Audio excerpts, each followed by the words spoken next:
이제 용도지역 150페이지입니다. 150페이지. 이거죠.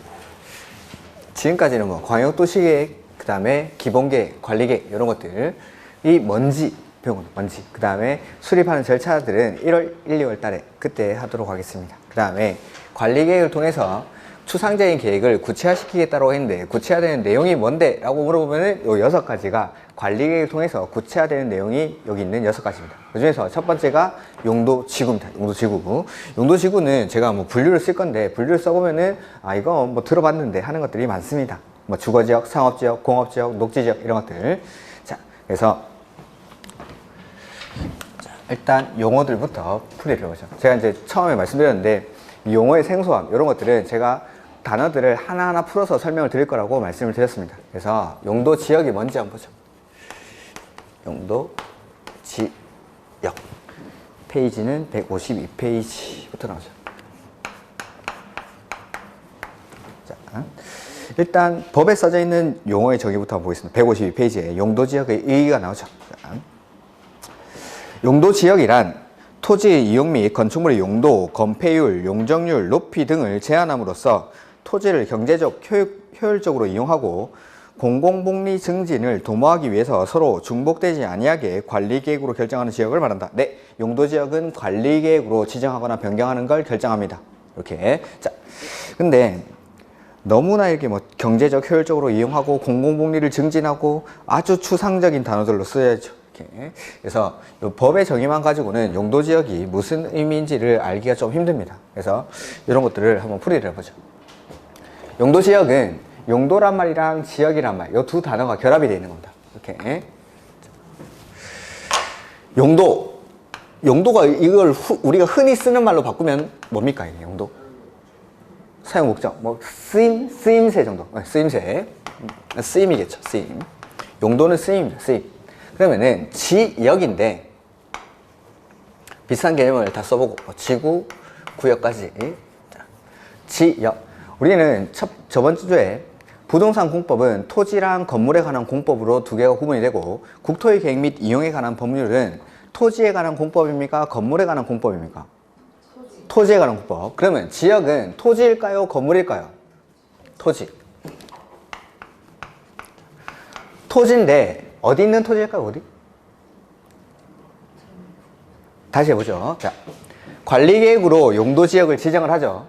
그러면은 관리계획으로 용도지역을 지정을 하니까 이 용도지역은 어디에 있는 토지입니까? 관할에 있는 토지죠. 관할. 광명시장이 광명시에 있는 토지를 대상으로 용도지역을 지정하고 서울시장이 서울시에 있는 토지를 대상으로 용도지역을 지정을 하는 겁니다. 즉 용도지역은 관할에 있는 토지입니다. 관할에 있는 토지. 자, 그 다음에 비슷한 개념들이 지역, 지구, 구역이 있는데 지역, 지구, 구역을 딱 들었을 때 뭐가 가장 넓은 개념 같습니까? 지역! 그런 느낌이 바로 오십니까? 공법 100점 받겠는데 이거. 천재인데 천재. 지역이 가장 넓은 개념이고 지구나 구역은 지역보다는 좁은 개념으로 쓰입니다. 그래서 지역이 가장 넓은 개념이기 때문에 용도 지역은 관할 토지 전부를 대상으로 지정합니다. 전부를 대상으로.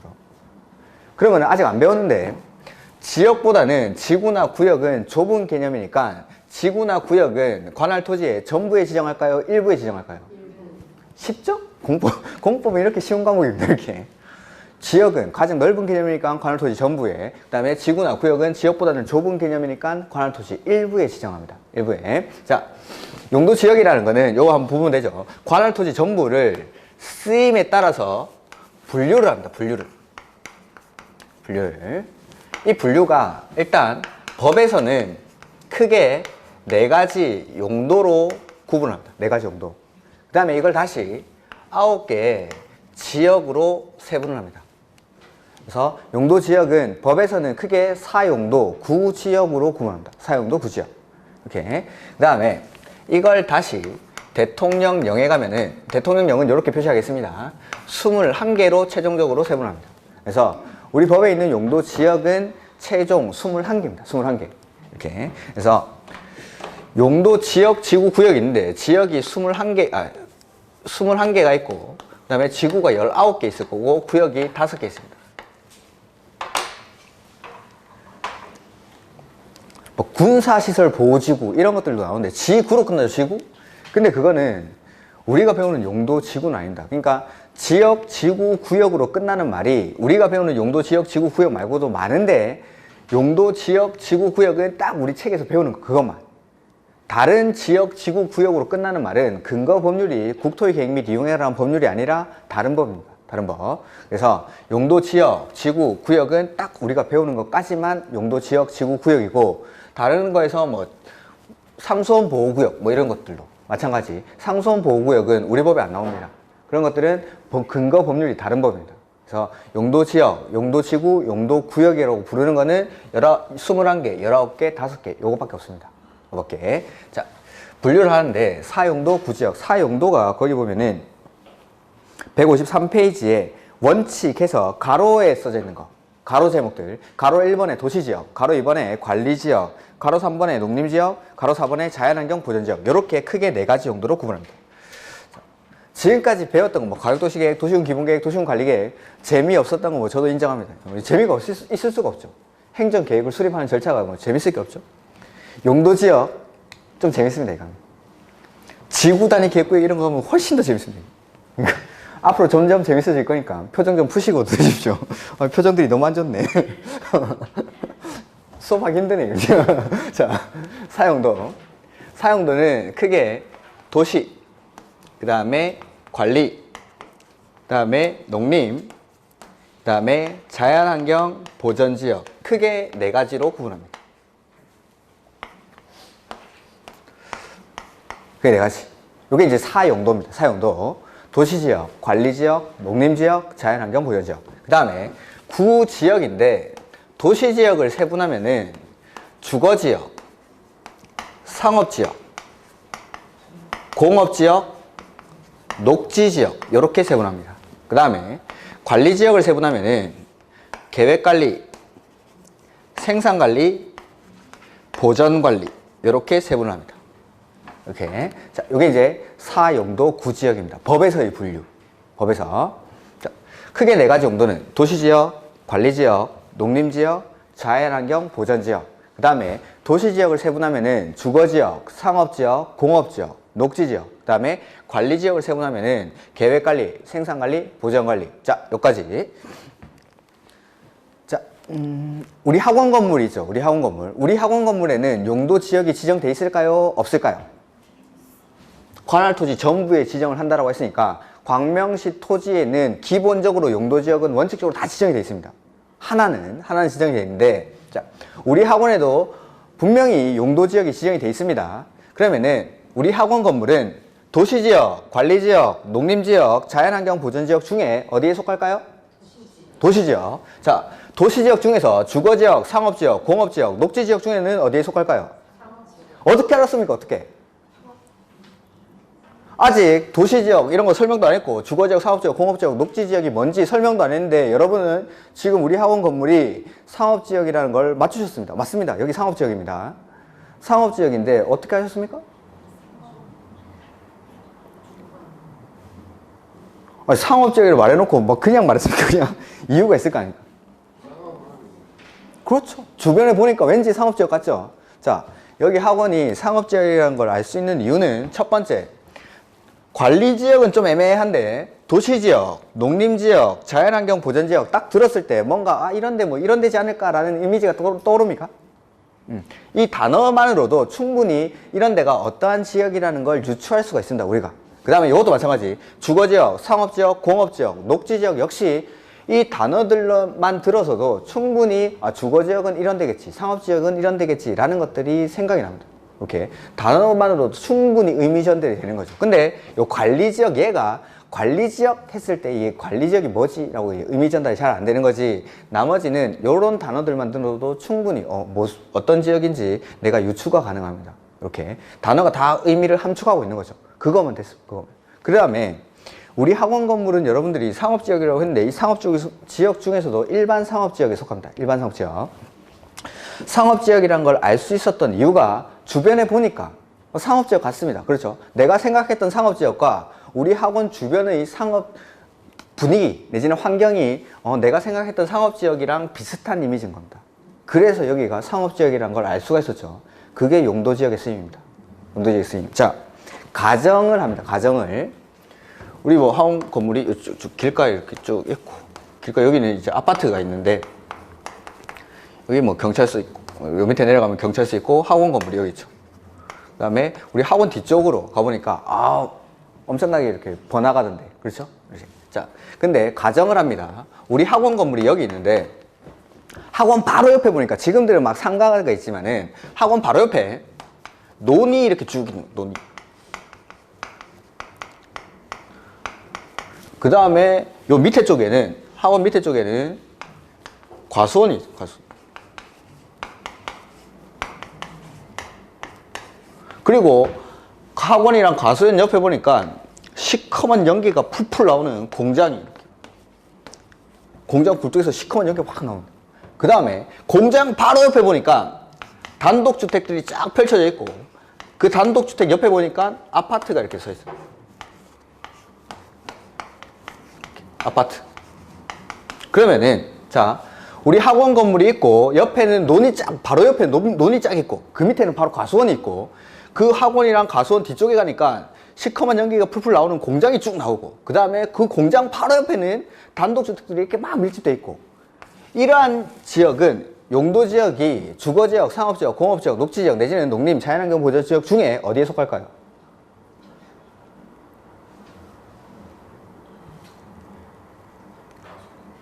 반대로 이렇게 쓰이는 땅을 본 적이 있습니까? 없죠? 뭐 이렇게 안 쓰려고 용도지역을 지정하기 때문에.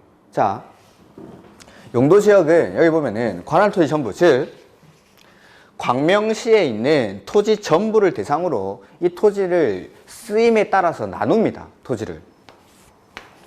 주거지역, 상업지역, 공업지역, 녹지지역 이렇게 나눠놓고 주거지역은 자 아파트가 지어지니까 여기를 주거지역으로 지정하는 게 아니라 먼저 토지가 생성이 될 때 여기를 주거지역으로 먼저 지정을 해놓습니다.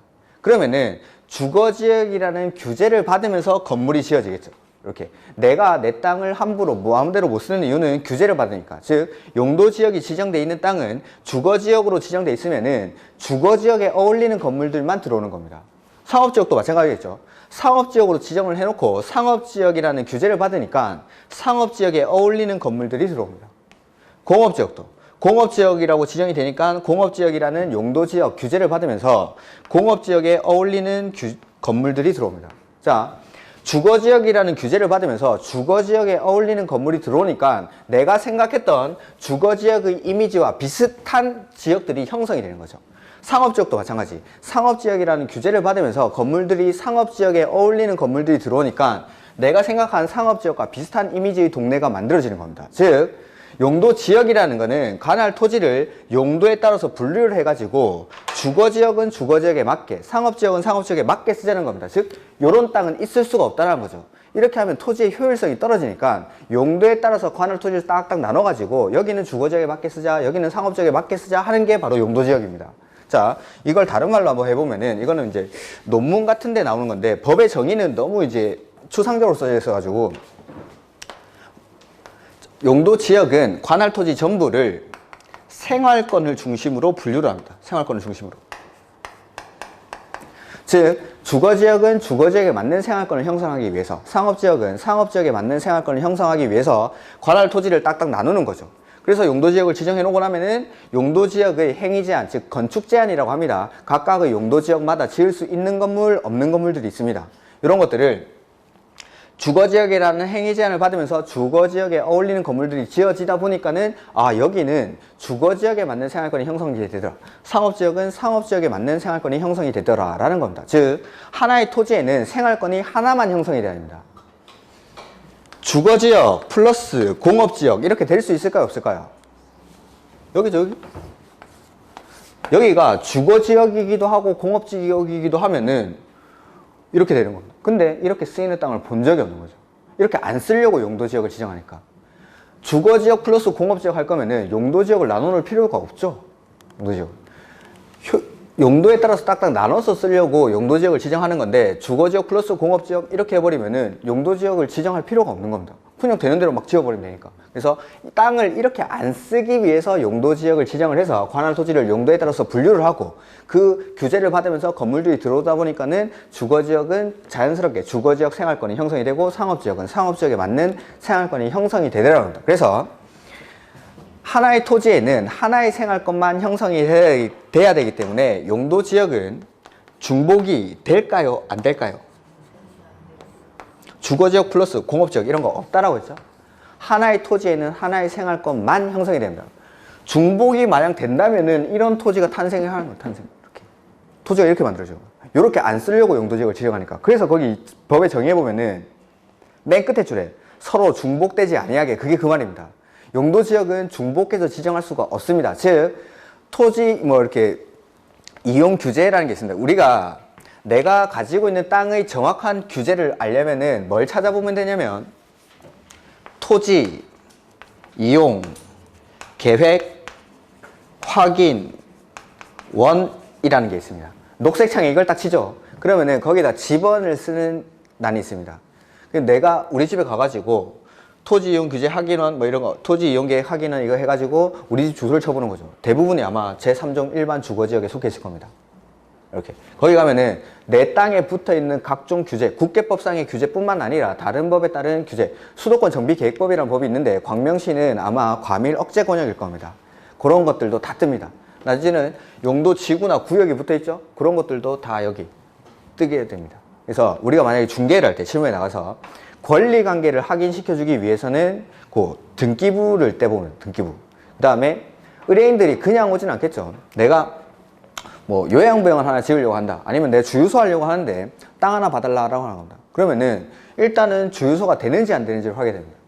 그래서 이런 것들 토지 이용 계획 확인을 떼가지고 여기에 용도 지역 21개 중에 어디에 속하는지를 보고 그 21개의 용도 지역에서 이 토지가 속하는 용도 지역에 주유소가 건축이 되는지 안 되는지를 광명시 조례집을 통해서 확인을 하고 중개를 합니다. 주유소 지으러 온 사람한테 주유소 안 되는 땅 중개했다가는 바로 잡혀갑니다. 돈 벌려고 개업했다가 바로 이제 3년에 3천 뭐 이런 거죠. 그러니까 이런 것들. 권리관계는 등기부를 통해서, 토지 이용에 대해서는 토지 이용 계획 확인원 이런 것들을 확인을 해보면 됩니다. 근데 여러분들은 이 단어만 가지고도 충분히 의미 전달이 되기 때문에 우리 학원 건물이 도시지역 중에서 상업지역에 속한다는 걸 알 수가 있죠. 즉 주변의 생활권을 보면은 여기가 어떠한 용도지역이라는 걸 충분히 예측이 가능합니다. 예측이. 요게. 근데 이 관리지역만 들어가지고는 의미 전달이 잘 안 되기 때문에 요거는 따로 설명드릴 겁니다. 따로. 그래서 나머지 용도지역들이 정의가 내가 생각했던 것들이랑 책에 쓰여 있는 게 얼마나 똑같은지를 한번 확인만 해보겠습니다. 이런 것들은 외울 거 없습니다. 153페이지 보시면은 도시지역이 나오죠. 자, 도시지역은 인구와 산업이 밀집되어 있거나 밀집이 예상되어 그 지역에 대해서 체계적인 개발, 정비, 관리, 보전 등이 필요하죠. 인구와 산업 등이 밀집되어 있는 지역이란 말이에요. 밀집되어 있는 지역. 그렇겠죠. 도시지역이니까. 그 다음에 세분되는 건 좀 이따가 큰 거부터 보죠. 사용도부터. 관리지역은 나중에 따로 설명드릴 거고, 농림지역 뒷페이지에 도시지역에 속하지 아니하는, 자, 도시지역이 아니다는 말은 요거 아니면 주거지역, 상업지역, 공업지역, 녹지지역 아니다 이 말이죠. 요거 아니고 나머지 땅 중에서 농지법에 따른 농업진흥지역 내지는 산지관리법에 따른 보전산지 등으로서 농업뿐만 아니라 임업을 진흥시키고 산림을 보전하기 위해서 필요한 지역. 자, 농림지역은 당연히 농지에는 지정이 되는데 산에도 지정입니다. 산에도. 임업의 진흥을 위해서. 그러니까 농지에는 당연히 지정되는 거고 산에도 지정을 할 수 있다는 거. 그 다음에 자연환경 보전지역 보시면은 자연환경, 수자원, 해안, 생태계, 상수원 및 문화재의 보전과 수산자원의 보호, 육성을 위해서 필요한 지역. 이런 데가 자연환경 보전지역입니다. 자, 그러면은 도시, 관리, 농림, 자연환경 보전지역 중에서 우리나라에서 가장 많은 비중을 차지하는 게 뭘까요? 도시지역이 가장 많으면 도시지역 땅값이 왜 비쌉니까? 그게 학계론 해줘. 학계론 뭐 수요가 증가하면 가격은 상승하고 이런 건 안 했겠다. 뭐 이런 거 배우면 돼요. 수요가 많으니까 도시지역은 공급은 작은데 수요가 많으니까 땅값이 비싼 거죠. 우리나라 국토의 70%가 산이라 그러죠. 당연히 이게지. 거의 50%가 농림지역입니다. 농림지역. 이렇게. 그 다음에 도시지역을 세분을 주거, 상업, 공업, 녹지로 분류를 했는데 이것도 한번 보겠습니다. 앞으로 넘어가서 153페이지. 자, 주거지역. 거주의 안녕과 건전한 생활 환경 보호를 위해서 필요한 지역. 상업지역은 그 밖에 업무의 편익 증진을 위해서 필요한 지역. 그 다음에 공업 편익 증진을 위해서 필요한 지역은 공업지역. 그 다음에 녹지지역은 자연환경, 농지 및 산림의 보호, 보건위생, 보안과 도시의 무질서한 확산 방지를 하기 위해서 녹지의 보전이 필요한 지역. 이런 데가 녹지지역입니다. 이렇게. 여기 이제 법에서의 분류입니다. 법에서. 그래서 그 다음에 관리지역은 제가 나중에 설명드릴 거고, 그 154페이지 가시면은 용도지역의 세분이 나옵니다. 용도지역의 세분. 주거지역, 상업지역, 공업지역, 녹지지역을 다시 이제 세분을 하는 겁니다. 요거를. 자, 대통령령에 가면은 지금 본 9개의 지역을 다시 세분을 합니다. 다시. 자, 그걸 한번 보죠.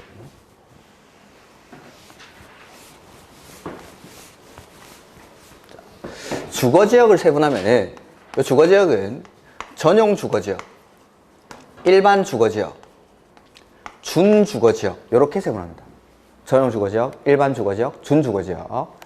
그 다음에 전용 주거지역은 다시 1종, 2종으로 세분을 하고, 일반 주거지역은 1종, 2종, 3종으로 세분을 합니다.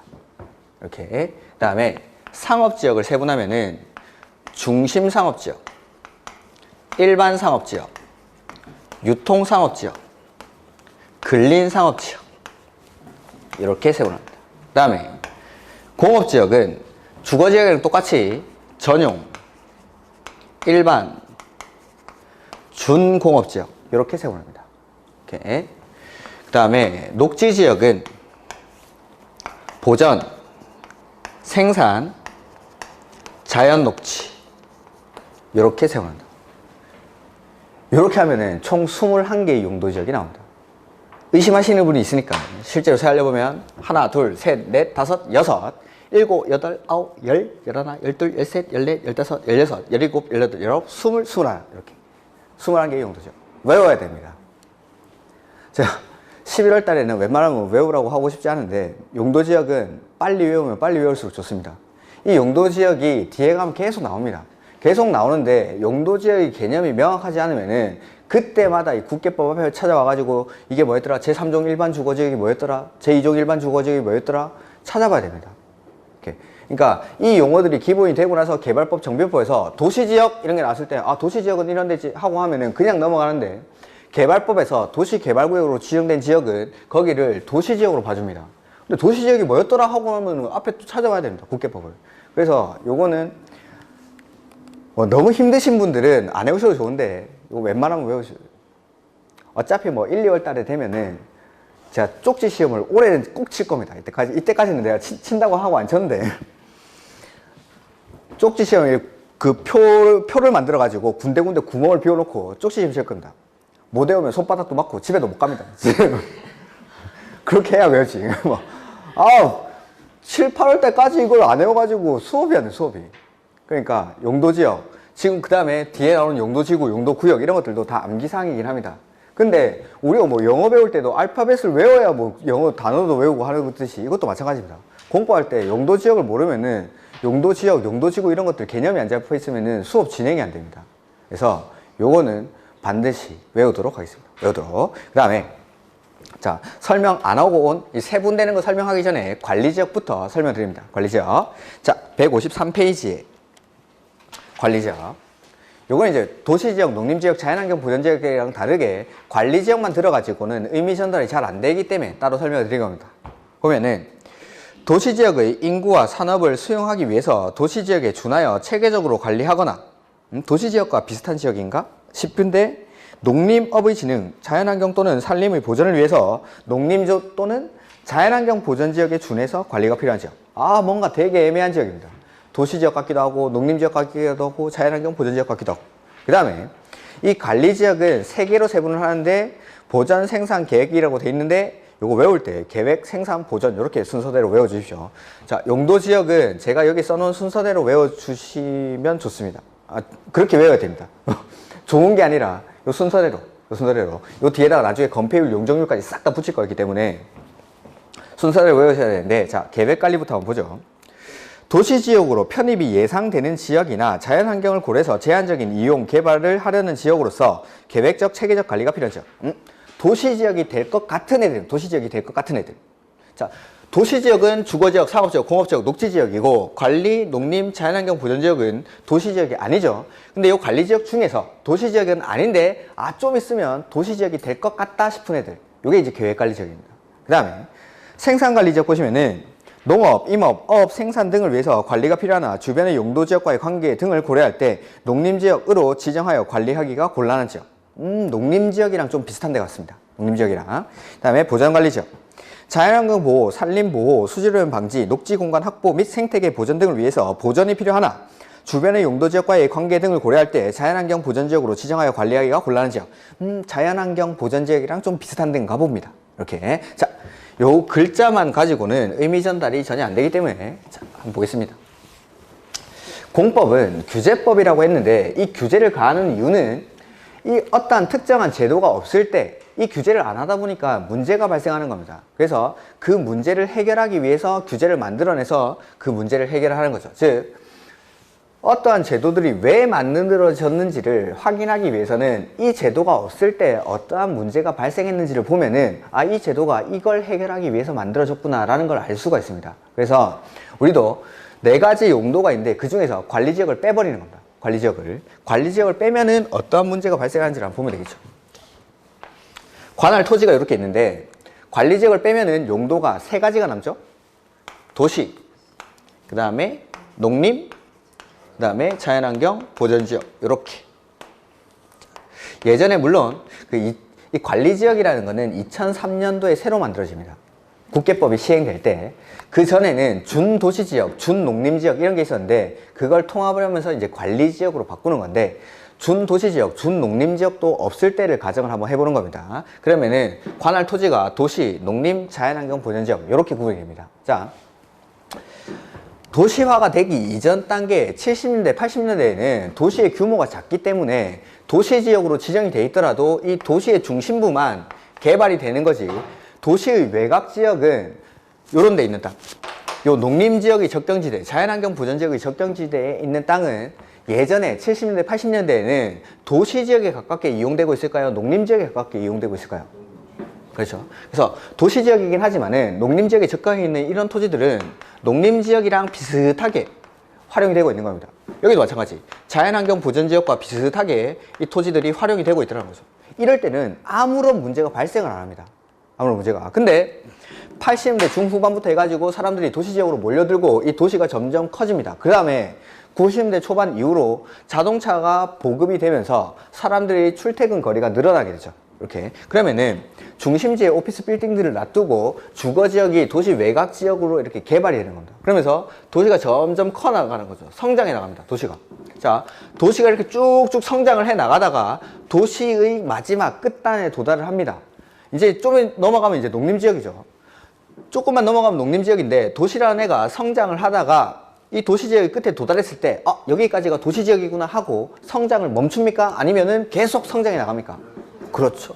계속 성장해 나가는 겁니다. 자, 도시 중심부만 개발이 될 때는 아무런 문제가 발생을 안 하는데 도시지역이 점점 커 나오면서 농림지역에 인접해 있는 이런 토지들이 점점 이제 개발이 되기 시작하는 거죠.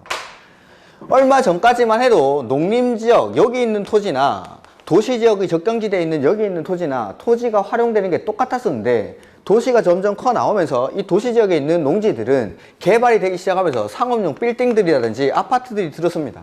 당연히 땅값은 올라가겠죠. 땅값은. 근데 여기 있는 토지는 농림지역이다 보니까는 개발이 안 되는 겁니다. 자, 그러면은 도시지역이 커 나오면서 이런 적경지대에 있는 이런 토지들, 이쪽에 도시지역에 인접해 있는 이런 토지들은 개발 압력이 당연히 높아지겠죠. 개발 압력이. 옆집에 맨날 같이 농사 짓던 사람이 갑자기 건물주가 돼 있는데 이 사람이 가만히 있겠습니까? 그냥 건물 지어버리겠습니까? 개발 압력이 높아지면서 이 지역에서 접경지대에서 위반 행위들이 속출하게 됩니다. 그냥 과태료 벌금 물고 개발하는 거죠. 과태료 벌금 물고. 그러다 보니까는 이 인접해 있는 이런 지역에서 토지를 이용함에 있어 막 충돌이 발생하는 거예요. 여기서 스파크가 막 튀는 겁니다. 그래서 그렇겠죠. 옆 땅이 바로 개발되는데 선 하나 차이로 개발이 안 되면은 그냥 위반행위 하고 말지, 나는 농림지역이니까 꼭 계속 농사만 지어야지, 이럴 사람이 없더라는 겁니다. 그래서 이러한 지역에서 개발 압력이 높아지고 위반행위가 속출하면서 토지를 이용함에 있어 이러한 경계지대에서 막 충돌이 발생하고 스파크가 튀는 겁니다. 토지용이 극에서 극에로 바뀌니까. 여기는 개발이 되는 땅이고 농림지역이나 자연환경 보전지역은 보전해야 되는 땅이니까. 그래서 이걸 안 되겠다 싶으니까 관리지역이라는 개념을 만들어 놓는 겁니다. 자, 여기다가 관리지역을 넣어보죠. 역시 관할 토지가 이렇게 있으면은 핵심들은 똑같이 있겠죠. 도시지역, 농림지역, 그 다음에 자연환경 보전지역. 일단 요 세 가지는 그대로 있습니다. 첫 번째, 계획관리지역은 도시지역으로 편입이 예상되는 지역입니다. 도시지역이 될 것 같은 애들은 요 세 군데 중에 어디에 가장 가깝게 있으면 되겠습니까? 도시 외곽 지역에다가 도시지역으로 될 것 같은 지역을 계획관리지역으로 지정을 해놓습니다. 이렇게. 그 다음에 생산관리지역은 농림지역에 준해서 관리가 필요한데 주변의 용도지역과의 관계 등을 고려할 때 너마저 농림지역이 되면 안 되겠다, 이런 데를 생산관리지역으로 지정해놓습니다. 그 다음에 보전관리지역은 자연환경 보전지역에 준해서 관리가 필요하지만 주변의 용도지역과의 관계 등을 고려할 때 너마저 자연환경 보전지역이 되면 안 되겠다, 이런 데를 보전관리지역으로 지정을 합니다. 자, 요 관리지역을 넣어놓고 이제 생각을 해보는 거죠. 여기는 계획관리, 그 다음에 여기는 보전관리, 그 다음에 여기는 생산관리. 역시 마찬가지. 도시지역이 예전에 개발되기 이전에는 도시 중심부만 이렇게 개발이 돼 있었겠죠. 근데 사람들이 도시지역으로 몰려들면서 도시의 규모가 커집니다. 이렇게 도시가 계속 성장해 나가죠. 자, 그리고 역시나 도시지역의 끝에 도달을 했습니다. 그러면 성장을 멈춥니까? 또 계속 성장을 합니까? 계속 성장을 하죠. 자, 여기서는 도시지역이 성장을 하면은 바로 보전의 대상인 농림지역과 자연환경 보전지역을 침범하면서 농림지역과 자연환경 보전지역의 훼손을 가져오는데, 여기서는 도시지역 바깥에 계획관리지역이 도시지역을 감싸고 있는 겁니다. 이 계획관리지역은 도시가 될 줄 알았던 애들이죠. 얘네는 도시가 될 줄 알았기 때문에 도시지역이 이렇게 성장해 나오면은 계획관리지역의 일부를 해제를 해가지고 요거를 도시지역으로 편입을 시켜버립니다. 이렇게. 그러면은 이 도시지역이 성장해 나오더라도 계획관리지역이 밖에서 받쳐주니까 농림지역이랑 자연환경 보전지역까지는 아직 한참 이만큼의 공간이 남아있죠. 이만큼의 공간이. 여기서는 도시지역이 커 나오면 바로 농림지역, 자연환경 보전지역으로 넘어갔었는데 관리지역을 넘어주고 계획관리지역을 지정을 해놓으니까 도시지역이 성장해 나오더라도 도시지역으로 편입이 예상됐던 계획관리지역의 일부를 풀어가지고 도시지역으로 편입시킴으로써 성장해 나오는 도시를 받아줄 수가 있더라는 겁니다. 그 다음에 생산관리나 보전관리지역 같은 경우에는 농림지역, 자연환경 보전지역이 되려고 지정하는 게 아니라 농림지역, 자연환경 보전지역은 잘 보전을 해야 되니까 이러한 것들이 침범을 막기 위해서 이것들 농림지역과 자연환경 보전지역을 잘 보존하기 위해서 밖에서 계란이 껍질처럼 이렇게 둘러싸고 있는 겁니다. 이것들의 훼손을 가져오지 않기 위해서. 그래서 생산관리지역은 농림지역에 준해서 관리를 합니다. 그러니까 토지가 이용되는 현상은 농림지역과 비슷하게 이용되고 있는데 주변의 용도지역과의 관계 등을 고려할 때 농림지역을 보호해야 되니까 너는 밖에서 생산관리지역으로 이 농림지역을 보호하라는 겁니다. 자연환경 보전관리지역도 마찬가지. 자연환경 보전지역이 되려고 지정하는 게 아니라 자연환경 보전지역을 잘 보전하기 위해서 활용하는 거는 자연환경 보전지역과 거의 비슷하게 활용을 하는데 주변의 용도지역과의 관계 등을 고려할 때 너마저 자연환경 보전지역이 되면 안 되겠다라는 데를 자연환경 보전지역을 잘 보전하기 위해서 밖에서 보전관리지역으로 지정을 해놓는 겁니다. 이렇게. 자, 계획관리지역은 도시지역이 되려고, 나머지 생산관리나 보전관리지역은 농림지역과 자연환경 보전지역을 잘 보호하기 위해서 밖에서 계란의 껍질처럼 둘러싸고 있는 거. 즉 2003년도에 이 계획관리지역이란 거, 관리지역의 개념이 들어오고 나서 토지 가격이 가장 많이 오른 곳이 당연히 여기겠죠. 당연히. 이걸 진작에 알았으면 내가 여기 안 앉아 있는 건데, 그렇죠? 근데 이미 계획관리지역은 개발 이익들이 다 반영이 돼서 이미 오를 대로 올라와 있습니다. 당연히 올라와 있죠.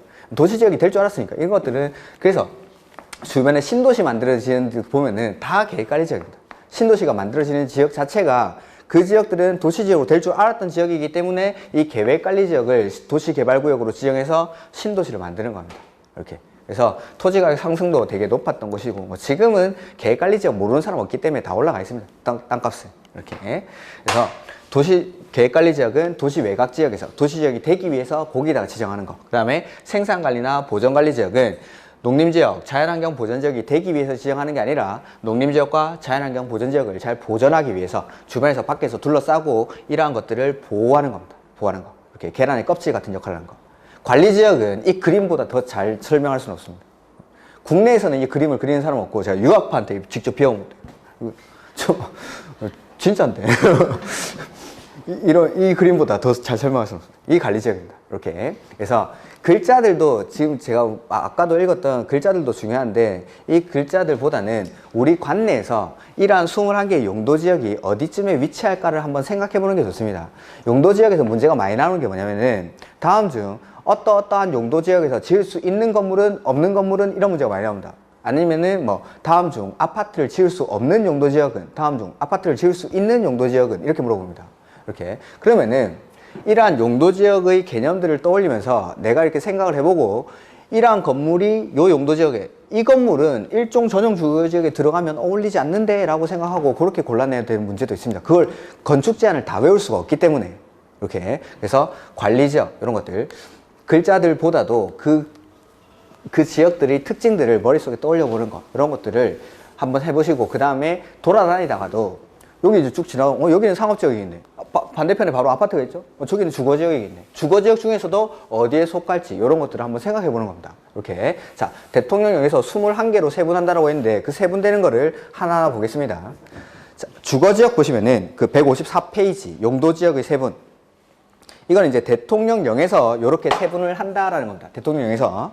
자, 주거지역은 일단 크게는 전용, 일반, 준주거지역으로 세분을 하고 전용 주거지역은 다시 1종, 2종으로 일반 주거지역은 1종, 2종, 3종으로 세분을 합니다. 이렇게. 자, 전용 주거지역, 1종 전용 주거지역, 2종 전용 주거지역에 공통적으로 들어가는 말이 있습니다. 주거환경 앞에 있는 말. 주거환경 앞에? 양호한 주거환경, 양호한 주거환경. 양호한 주거환경. 둘 다. 1종, 2종 둘 다 양호한 주거환경. 그 다음에 일반 주거지역은 무슨 주거환경이라 되어 있습니까? 편리한 주거환경. 이게 전용과 일반의 차이입니다. 양호한 주거환경과 편리한 주거환경은 같습니까? 다릅니까?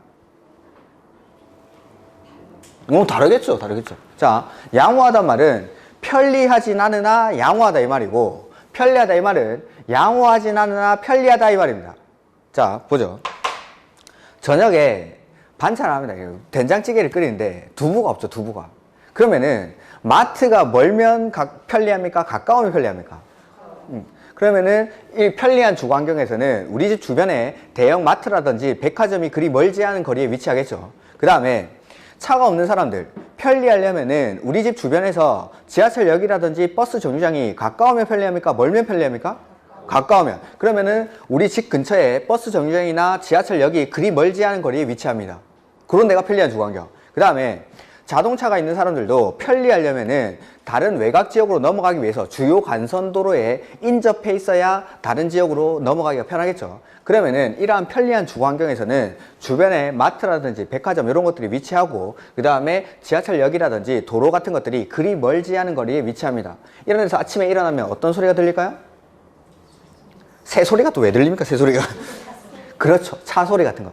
너무 시끄럽게는 들리지 않지만 경적 소리도 조금 들리고 뭐 지하철이 지상에 있는 경우에는 지하철 지나가는 소리도 조금 들릴 거고 요런데 경적 소리라든지 이런 것들이 조금 들릴 거고 아침에 일어났을 때 공기는 너무 막 매캐하고 이렇진 않지만 조금 텁텁한 요 정도 요런 데가 일반 주거지역입니다. 일반 주거지역. 이렇게. 그에 반해서 편리하진 않지만 양호한 주거환경은 이분들은 편리한 건 필요 없습니다. 편리한 건. 양호해야 됩니다. 즉 사생활을 보호받고 싶고 공기도 좋고 조용한 이런 동네 이런 데가 전용 주거지역입니다. 우리나라 인구 중에서 대기업 회장님은 0.1%도 안 되겠죠. 근데 드라마에는 99% 나오죠. 그 드라마에 나오는 대기업 회장님들의 집을 생각해 보면 됩니다. 자, 대기업 회장님들이 퇴근을 하십니다. 그 비싼 이제 외제차 이런 거 타고 차에서 딱 내립니다. 차에서 딱 내리는데 보면은 그게 약간 경사지던가요? 완전 평지던가요? 그렇죠, 그렇죠. 경사지죠. 왜? 양호해야 되니까. 양호하려면은 이거는 도로변에 있으면 안 되고 대부분 산을 끼고 있습니다. 산을.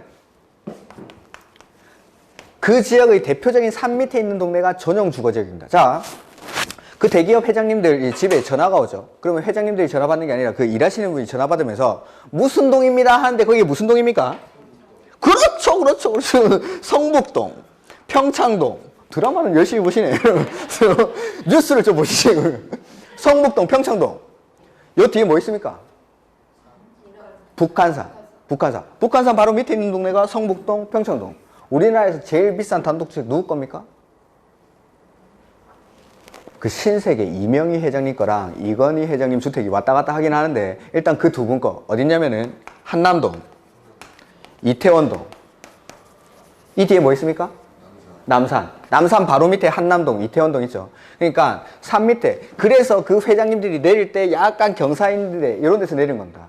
그 다음에 어이 진짜인데 이게 웃기려고 하는 말이 아니라 회장님들 집이 진짜 그렇죠. 그 다음에 이런 분들은 마트, 백화점 멀어도 됩니다. 멀어도. 마트가 멀어도 자기가 직접 마트 갈 일도 없고 그 다음에 뭐 자기가 직접 갈 일이 있어도 벤츠 타고 가면 되지 뭐 벤츠 타고. 집집마다 차가 있는데 이렇게. 그 다음에 뭐 지하철역, 지하철 타고 다니시는 분들 아니죠. 이런 분들. 이렇게. 그래서 전용 주거지역은 아침에 일어났을 때 무슨 소리가 들릴까요? 여기서 새소리가 들려요. 여기서. 여기는 새소리가 안 들려요. 여기 새소리. 그 다음에 공기도 아주 쾌적하겠죠. 그 다음에 사람 조용한 동네니까 사생활을 보호받기를 원하시는 분들, 이런 분들이 사는 겁니다. 그래서 전용 주거지역은 그 지역의 대표적인 산을 끼고 있는 경우가 대부분입니다. 이렇게 아까 말했던 뭐 성북동, 평창동 내지는 이태원동, 한남동 이런 데가 대표적인 전용 주거지역입니다. 여기 전용 주거지역 사시는 분 계십니까? 뭐 안 계시겠죠. 네, 이렇게 잘 없습니다. 자, 보면은 전용 주거지역은 양호한 주거환경 돼 있는데 1종, 2종으로 세분합니다. 1종은 단독주택 중심의 양호한 주거환경. 그러니까 방금 말했던 평창동, 성북동, 이태원동, 한남동 이런 데 고급 주택들 있는데 이런 데가 제1종 전용 주거지역입니다. 그 다음에 2종 전용 주거지역은 공동주택 중심의 양호한 주거환경이죠. 그러면은 한 30층, 40층짜리 아파트들이 들어오면은 양호할까요? 아니겠죠. 그분들은 사생활 보호를 받아야 되는데 30층, 40층짜리 들어오면은 사람들이 많으니까 양호하진 않을 겁니다. 즉, 이러한 주택은 공동주택 중심의 양호한 주거환경인데 여기는 고층 아파트들이 아니라 뭐 한 4, 5층 정도 되는 거. 고급 빌라촌이라 생각해요. 고급 빌라촌. 이렇게. 요새 뭐, 어린애들 부르는 노래도 나오던데, 유엔빌리지 뭐 이런 거. 유엔빌리지. 들어보셨습니까? 그 다음에 그런 거, 뭐, 동부 이촌동이라든지 이런 고급 빌라촌 있죠. 그 다음에 연예인들 많이 사는 설해마을이라든지 이런 데가 대표적인 전용, 제2종 전용 주거지역이라고 생각하시면 됩니다. 이렇게. 뭐, 한 끼 줍쇼 이런 거보다 나오죠. 한 끼 줍쇼 보면은 부자 동네 가죠. 길거리에 사람 다닙니까? 안 다닙니까? 개미 색깔이 한 마리 없죠. 그런 동네 들어가죠. 그러면은 앞에 새콤소스에서 딱 잡습니다. 낯선 사람 들어오면. 어떻게 오셨습니까? 이렇게. 새콤소스. 아무나 못 들어가고 조용한데. 이런 데가 전용 주거지역입니다. 그에 반해서 일반 주거지역은 우리 대부분이 사는 곳이 일반 주거지역이죠. 그래서 일반 주거지역은 1종, 2종, 3종으로 세분을 하는데 1종은 저층 편리한, 2종은 중층 편리한, 3층은 중고층 편리한 건물의 층수를 가지고 구분합니다. 건물의 층수를 가지고. 그래서 저층이라는 거는 4층 이하의 주택을 말합니다. 즉 여기는 아파트 못 짓습니다. 아파트는 주택으로 쓰이는 층수가 5개층 이상인 주택을 아파트라고 하는데 저층 주택이니까 여기는 아파트를 지을 수가 없죠. 그 다음에 아까 1종 전용 주거지역도 단독주택 중심이니까 아파트는 공동주택이라서 지을 수가 없습니다. 이런 것들은 뭐 아파트 지을 수 있는 용도지역 나오면은 아주 쉬운 문제입니다. 2나 3 찍으면 돼. 2나 3. 2종 일반, 2종 전용, 3종 일반 이런 데 아파트 지을 수 있습니다. 이렇게 준주거지역이나 이런 데. 그래서 1종은 저층 편리한, 2종은 중층 주택 중심의 편리한. 예전에는 중층을 14층 이하로 규정을 해놨었는데 요새는 워낙에 고층 아파트들이 많이 들어서다 보니까는 중층의 개념이 조금 모호해진 겁니다. 그래서 층수는 삭제를 하고 그냥 중층이라고 규정을 했는데 대부분 막 10층 안팎의 아파트들이 있는 곳이라고 생각하시면 됩니다. 이렇게. 그 다음에 우리 대부분이 사는 곳이 요 3종 일반이겠죠. 2, 30층 되는 아파트들이 있는 곳, 중고층 주택의 중심에 편리한 주거환경, 이런 데가 일반 주거지역입니다. 이렇게. 그 다음에 준주거지역이라는 게 있는데, 주거 기능을 위주로 이를 지원하는 일부 상업 기능 및 업무 기능을 보완하기 위해서 필요한 지역. 자, 용도 지역이 지정될 때 보면은, 자, 예를 한번 들어보죠. 사거리가 있고, 사거리가 있으면은 도로 모퉁이에 지하철역이 존재한다고 해보죠. 지하철역이. 그러면은 상업지역이 지정되는 경우는 대부분 이 도로변을 따라서 많이 지정이 됩니다. 도로변을 따라서. 쭉 이렇게. 앞블록, 맨 앞블록에. 자, 여기 역세권이다 이 말은 주변에 들어가면은 원룸촌이 반드시 있게 되어 있습니다. 혼자 1인 가구들은 요 역세권에 많이 사니까. 자, 상업지역을 지나가지고 상업지역 지나서 한 블럭, 두 블럭 들어가다 보면은 이렇게 원룸촌이 이렇게 쭉 나오게 되죠. 근데 상업지역, 주거지역, 아까 보셨다시피 도시지역에서 농림지역으로 바로 넘어가니까는 충돌이 발생했듯이 여기도 마찬가지. 상업지역 빡짝빡짝한 데서 주거지역으로 바로 넘어가 버리면은 이게 뭐 주거 환경을 해칠 수도 있으니까 요 중간에 넣는 게 준주거지역이라고 생각하시면 됩니다. 준주거지역. 그러니까 주택가긴 주택가인데 일부 상업 기능들이 들어와 있다라고 생각하시면 됩니다. 조그마한 커피숍 말고 주택가에 프랜차이즈 커피집이 들어와 있습니다. 내지는 롯데리아, 맥도날드 이런 게 들어와 있습니다. 그러면 거기가 준주거지역입니다. 아니면 핸드폰 가게 엄청 큰 거 있거나 이런데. 그래서 상업지역이 보통 도로변을 따라 지정이 되고 주거지역으로 들어가기 전에 이 중간지대쯤에 주거 기능을 위주로 일부 상업 기능이나 업무 기능들이 들어가 있는데 이런 데가 준주거지역입니다. 준주거지역. 그 다음에 상업지역은 중심, 일반, 유통, 근린 이렇게 세분을 했어. 중심, 일반, 유통, 근린. 자, 중심은 가장 중요한 말이 심자입니다. 심자. 도심, 부도심. 도심, 부도심. 도심, 부도심. 도시의 심장 같은 곳이에요. 도시의 심장 같은 곳. 여러분 몸에서 심장은 아침에 뜁니까? 낮에 뜁니까? 밤에 뜁니까? 낮에 뛰는 사람 누굽니까? 하루 종일 뛰지. 심장은 하루 종일 뛰죠. 그러니까 도시 안에서 하루 종일 사람들이 빡짝빡짝거리는데 낮에는 일하는 사람들 와가지고 사람들이 많고 밤에는 애들 술 먹으러 와서 빡짝빡짝거리고 이런데 그런 데가 중심 상업지역, 뭐 서울의 강남 같은 데겠죠. 이런데. 그 다음에 일반 상업지역은 일반적인 상업 기능 및 업무 기능을 담당하기 위해서 필요한 지역. 그러니까 뭐 여기 우리 학원이 있는 이쪽도 일반 상업지역이긴 한데 일반적인 상업 기능 이런 거 있는 거. 그 다음에 대표적으로 많은 곳이 오피스 빌딩이 많은 곳입니다. 그래서 법원이라든지 시청 주변에 막 이렇게 오피스 빌딩 많은 곳들 있죠. 이런 데가 일반 상업지역으로 지정되는 대표적인 곳입니다. 이렇게. 그 다음에 근린상업지역은 이거 순서가 이거 일단 나중에 다 바꿔드릴 겁니다. 근린상업지역은 말 그대로 근린지역에서 이웃 가까이에서 일용품이나 서비스를 공급하는 지역이 근린상업지역입니다. 이렇게 준주거지역이랑 좀 비슷할 수도 있겠죠. 이런 것들은. 그러니까 이런 데서는 아까 말했던 토지이용 계획 확인을 떼봐야 정확한 용도지역을 알 수가 있습니다. 이렇게. 그 다음에 유통상업지역은 도시 내 및 지역 간 유통기능 증진을 위해서 필요한 지역. 자, 도시 내 및 지역 간 유통기능, 물자가 막 왔다 갔다 하는 겁니다. 지역 간에 물자가 왔다 갔다 하는데 이런 데가 어딜까요? 지역 간에 막 물자가 왔다 갔다 하고 이런 데. 네? 그렇죠. 농수산물시장, 도매시장, 가락동 농수산물시장이라든지 아니면은 저쪽에 동대문시장 이런데 지방에서 올라와가지고 물건 떼가서 팔고 가락동에서도 농수산물 떼가지고 팔고 지역 간에 물자가 왔다 갔다 하는데 내지는 지역 내 물류 기능이니까 대형 마트 같은 데도 이런 유통상업지역이 지정되기도 합니다. 여기서 이렇게 오다 보니까 이케아도 있고 그래서 TV에서 인터넷에서만 보던 이케아를 실제로 보고 이런 신기하던데 이렇게 거기 죄송합니다. 촌놈이라서. 이렇게. 아무튼, 그런 것들. 대형 마트 같은 데도 이런 유통상업지역이 지정되기도 합니다. 이렇게. 그 다음에 공업지역이죠. 공업지역은 주거지역이랑 똑같이 전용, 일반, 준공업지역으로 분류를 합니다. 전용 공업지역은 중요한 말이 거의 공해를 배출하는 공업입니다. 중화학공업 내지는 공해성 공업. 그러니까 공장 굴뚝에서 시커먼 연기가 풀풀 나오는데 이런데. 우리나라로 따지면 어디에 제일 많을까요? 울산에. 울산의 석유화학단지 이런 데가 대표적인 전용 공업지역이라고 생각해요. 그러니까 공해가 배출되는 공업을 하는 데가 전용 공업지역. 여기 살고 싶습니까? 주택을 절대 못 짓는 데가 여기입니다. 어떠한 주택도 못 짓는 데가 전용 공업지역. 하나 더 있는데 그게 유통상업지역입니다. 유통상업지역, 도매시장은 낮에 시끄러울까요? 새벽에 시끄러울까요? 자야 되는데 새벽에 시끄러우니까 춥대 못 짖습니다. 이렇게. 그런 것들은 나중에 다 설명드리겠습니다. 그 다음에 일반 공업지역은 중요한 말이 환경을 저해하지 아니하는 이 말이 가장 중요합니다. 환경. 자, 공장은 공장인데 굴뚝이 있어도 그 굴뚝에서 수증기 정도? 이런 거 나오는 거. 내지는 공장 굴뚝이 없는 공장. 그래서 도시지역 안에 이런 일반 공장들이 많이 투입이 됩니다. 공장인데 공해를 배출을 안 하니까. 그래서 뭐 술 공장 같은 거, 뭐 대선주조 뭐 이런 것들은 다 도시지역 안에 있습니다. 그 다음에 옷 만드는 공장, 원단 떼와가지고 옷으로 조립하는 거. 내지는 저쪽에 창원에 가보면은 창원에 거기 공단들이 쭉 있는데 거기는 공장 앞에 잔디밭이 쫙 깔려 있습니다. 여기도 이제 보면은 오다가 본 것 같은데, KTX에서 봤나?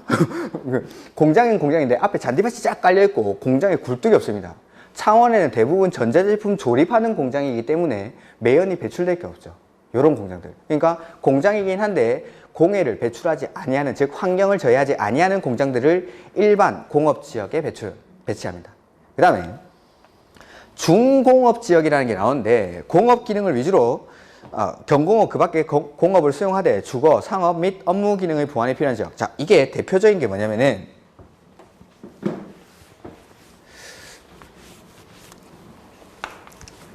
아파트형 공장. 이거 들어보신 적 있습니까? 아파트형 공장? 이걸 요새 여기 제가 버스 타고 오면서 분명히 봤는데 그 옆에 플랜카드가 다 붙어 있는데 지식, 산업, 단지, 뭐 지식산업센터 이렇게 부릅니다. 이게 똑같은 겁니다. 자, 공장은 공장인데 이 공장을 아파트처럼 짓는다 이 말이죠. 아파트처럼. 지식산업단지는 많이 보셨죠? 오는 길에도 플랜카드가 붙어 있습니다. 분양한다고. 자, 공장은 공장인데 아파트처럼 지으니까 당연히 큰 공장들은 못 들어갑니다. 그래서 경공업을 써요. 경공업. 그리고 필요에 따라서는 뭐 2개 호실 정도 분양받아가지고 하나는 공장으로 쓰고 하나는 사무실로 쓰고 이렇게 업무 기능의 보완이 필요하죠. 그 다음에 이런 거 때에 따라서는 요 위에 좀 높게 지어가지고 위층들은 오피스텔로 분양하고 주거 기능까지. 그래서 경공업을 수용하는데 일부 업무 기능이라든지 주거 기능의 보완이 필요한 지역, 이런 데 지정하는 게 준공업 지역. 대표적인 게 이게 아파트형 공장입니다. 지식형 산업단지 내지는 지식산업단지 이렇게 부릅니다. 이거를 분양 최근에도 많이 하고 있던데 이런 것들입니다. 요새는 뭐 경공업이라든지 IT 업체들이 많으니까 이런 것들, 뭐 자동차 부품 조립하는 거 아주 경공업 이런 것들이 여기 많이 들어갑니다. 이런데 이제 중공업 지역. 그다음에 녹지 지역인데, 자, 녹지 지역은 구분하는 기준이 개발 가능성을 가지고 구분합니다. 개발 가능성. 자, 보전 녹지를 보면은 도시의 자연환경, 경관, 산림 및 녹지 공간을 보전할 필요가 있다. 보전할 필요가 있으면 개발이 될까요? 안 될까요? 안 됩니다. 자, 생산은 주로 농업적 생산을 위해서 개발을 유보할 필요가 있는데, 유보는 개발이 됩니까? 안 됩니까? 될 수도 있고 안 될 수도 있고, 일단 지금은 안 하겠다는 거죠. 미뤄둔다 이 말이죠. 이게 세모, 개발 가능성이. 그 다음에 자연녹지 지역은 도시의 녹지 공간 확보 및 도시의 확산 방지, 장래의 도시 용지 공급 등을 위해서 보전할 필요가 있는 지역으로서 불가피한 경우에 한해서 제한적인 개발이 허용되는 지역. 막 개발이 되는 건 아니지만 불가피한 경우에 한해서는 개발이 허용되는 지역입니다. 그래서 녹지 지역은 개발 가능성을 가지고 이렇게 분류를 합니다. 이게 21개의 용도 지역입니다. 이렇게 최대한 빨리 외우는 게 좋습니다. 자, 용도 지역은 이제 이게 기본적인 이게 분류, 그 다음에 지정 절차라든지 지정의 효과라든지 뭐 특례 같은 거, 행위 제한들이 뒤에 막 나올 겁니다. 막 나오는데, 자, 만약에 뭐 1, 2월 달에 처음으로 오는 사람이 있을까요? 없을까요? 있겠죠. 자, 1, 2월 달에 오는 사람들은 이걸 처음 듣는 겁니다. 그러면은 일단 이 분류부터 해야겠죠. 근데 제가 1, 2월 달에는 이 뒤에 많은 것들을 쓸 겁니다. 많은 것들을 쓰는데 그거는 귀에 안 들어오겠죠. 일단 이 분류가 안 되는데. 근데 11월 달에 들으셨던 분들 중에 이게 이제 분류가 어느 정도 정리가 돼 있으신 분들은 요 뒤에 쓰는 것들이 이제 귀에 들어오는 겁니다. 그 다음에 3, 4월 달에는 이 들어왔던 것들, 귀에 들어왔던 것들이 이제 암기되기 시작하고 조금씩 이제 외워지기 시작하고, 5, 6월 달 되면은 이제 확실히 암기를 하는 거고, 거기서 좀 더 깊은 내용들까지 보게 되는 건데, 이게 정리가 안 되면은 1, 2월 달에도 똑같이 주상공록, 도간농자 이런 거 외우고 있는 겁니다. 3, 4월 달에 또 외우라고 했는데 안 외우죠. 3, 4월 달에 또 도간농자, 주상공록 이런 거 외우고 있는 거죠. 그러면은 그렇게 해놓고는 공부법이 어렵다고, 하라는 거 안 하고. 이렇게 용도지역, 용도지구 이런 것들은 죄송해요. 제가 외우란 말 잘 안 하는 사람인데 요거는 외워야 됩니다. 근데 처음부터는 아마 부담스러울 수 있을 겁니다. 그러니까 뭐 한꺼번에 다 외우려고 하지 마시고 그냥 이렇게 도시, 관리, 농림 요 9개의 지역 정도라도 외우시면은 훌륭합니다. 그 다음에 글자 하나하나들보다도 이런 것들이 우리 관내에서 돌아다니면서 아, 여기는 무슨 지역 같은데 무슨 지역 같은데 이런 것들을 한번 생각을 해보시는 거예요. 이렇게 어차피 써야 되니까 내가 부동산으로 돈 벌려면은 이런 것들은 다 쓰는 겁니다. 그러니까 용도지역의 분류 정도는 기본적인 것들이니까 좀 기억을 해주셨으면 좋겠습니다. 여기까지. 다음 주에 오시면은 용도지역 요거 다시 한번 써볼 겁니다. 다시 한번 써보고 뒤에 뭐 행위제한 같은 것들이 있는데 그거 조금 하고 용도지구로 넘어가도록 하겠습니다. 오늘도 수고 많으셨고 다음 주에 뵙겠습니다. 수고하셨습니다.